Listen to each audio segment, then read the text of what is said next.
constructed a rig. Push a button to stop something, he can basically release or let go of it. Or we would put different apparatus into the rig so he could actually release himself from it. This tracker rifle only has a 100-foot range. 100 feet? Get really close before you shoot.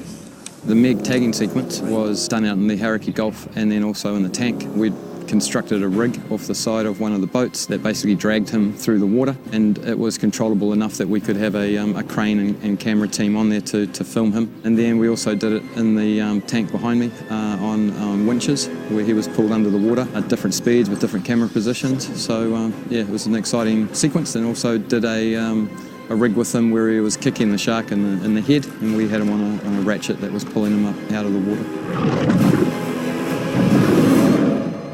It's always a nice temperature, everyone's happy. It's not gonna suddenly get windy. Yeah, easier. Better? No. Much better to be out in the middle of the ocean. When you come out on a boat and you're gonna do a sequence, you have to really pare down the crew to the bare essentials, because there are limitations on how many people this boat can carry. I think we're down to about 85 people. You're very much subject to weather, both the normal rain or not rain, sunny or not sunny, as well as wind and sea conditions. So it's a challenge to find that window of time when you can actually come out on the water and capture a great sequence. If you take your boat out to where you want to shoot, boats go like this when they're standing still. They don't just sit there still. Oh, the magic, but no, you have this gigantic lake you build so you can be on water without having to spend 2 hours to get there, and being able to control it a little bit and take care of people and keep people safe.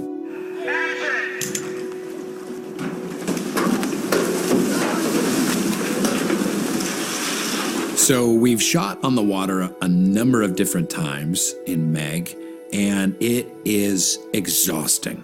Acting is kind of hard. You've got to be concentrated, working all day, remembering your lines, really listening, relating, bringing yourself, making sure you haven't forgotten anything. When you're trying to do that in the water while doing this all day, it's pretty grueling. So that was a new skill set, water acting. They all loved it. They got to go swimming. They got paid to go swimming every day. Before I haven't got this movie, I didn't know how to swim. So when I got here, I know how to swim now. I'm from Detroit. We don't have pools around.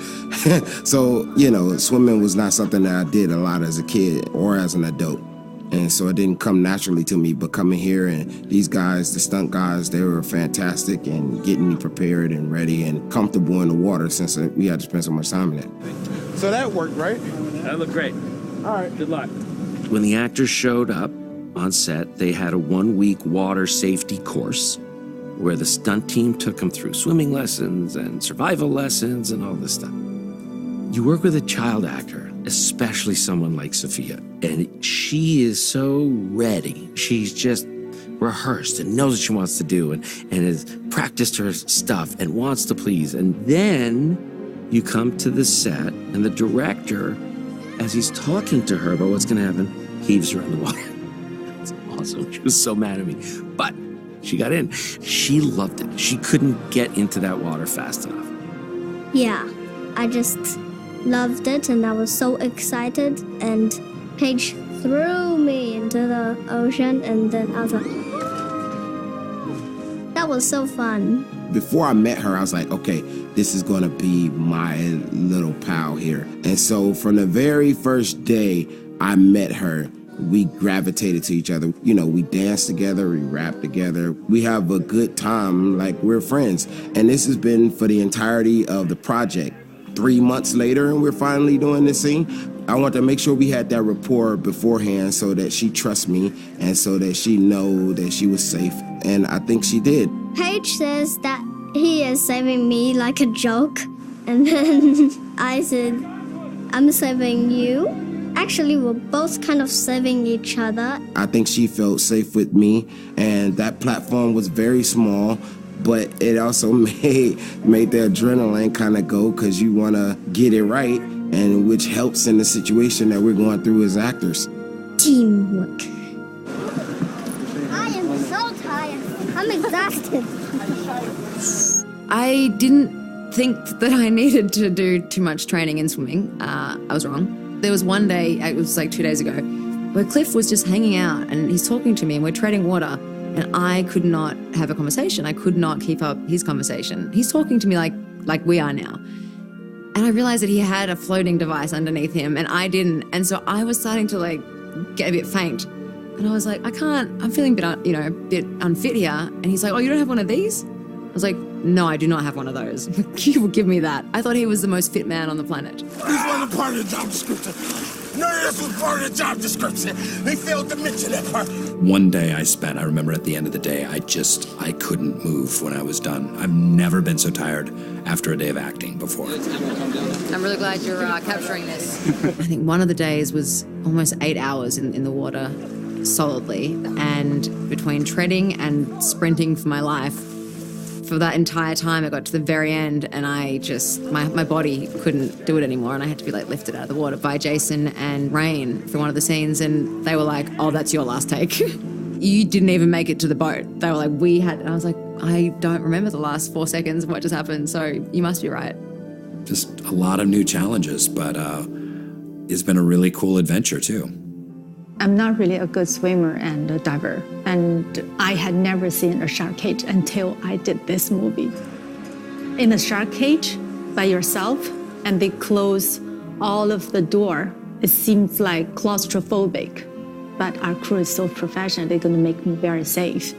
And I have to wear a lot of weights to help me keep down there. And those things are all make me feel exhausted, a little bit terrifying, and very excited. My adrenaline just come up fighting with the sea, and it's so exciting.